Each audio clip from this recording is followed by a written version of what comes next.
when I was reporting from South by Southwest in Austin, Texas earlier this week. One of the most buzzed about trends was ambient social networks. These are location-based apps that tell you who from your social networks is nearby. It's a combination of cool and creepy. Today we caught up with Paul Davison, who created one of the new apps, Highlight. He gave us a demo at a market in downtown San Francisco.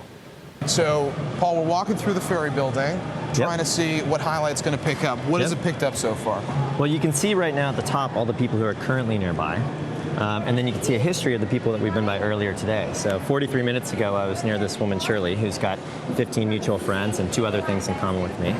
And then earlier this morning, one of the guys we were nearby was this man, Aussie, 14 mutual friends and 1 thing in common. And you can click through and you can look at his profile and you can see he lives in the marina, he's a product manager at Pandora, and we've got these 14 friends in common. We both like Kirabella, and he's been near me 12 times. So most recently today at 9:15 a.m. and how many connections would you say, like on an average stroll, whether it's to work or here at the Ferry Building, that you're coming across? Well, you know, it varies pretty dramatically by where you are. Yeah. So I'm probably getting, dozens a day.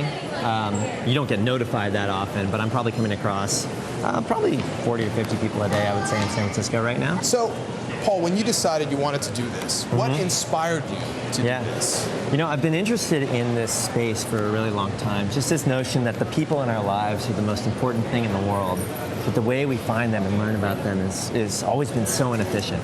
And I knew this was the problem I wanted to solve, and the question is, where do you start, right? It's such a broad space. Yeah. I remember last year, at one point, I walked into a coffee shop, and I saw this guy wearing a t-shirt of this startup I had been reading about, and I said, "Oh, cool, do you work there?" And he said, "I'm the founder, actually." And I had this It helped at the time that he was wearing the t-shirt. Exactly, you don't have an app at the time. Exactly, right. But I said, oh, great. And he said, I'm the founder. And so I had this great conversation with him. And I know those moments are around us all the time, but we've just never been able to see them.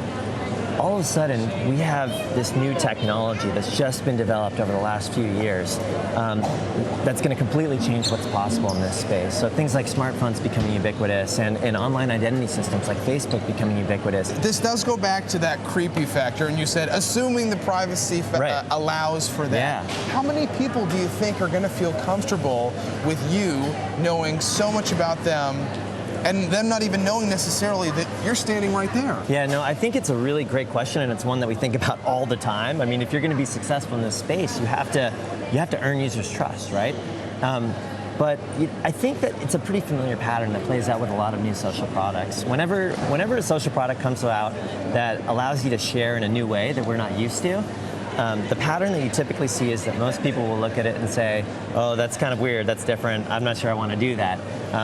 A subset of people will look at it and say, yeah, that is new and different, but it seems interesting, I'll give it a try. And they try it and they realize that it's actually really fun and rewarding to share in that way. And over time, more people see them enjoying it and they decide that the benefits of being part of this thing outweigh the cost of giving up a bit more privacy. And that happened with Facebook, it happened with LinkedIn, it happened with Twitter, it happened with Foursquare, it happened with the web itself.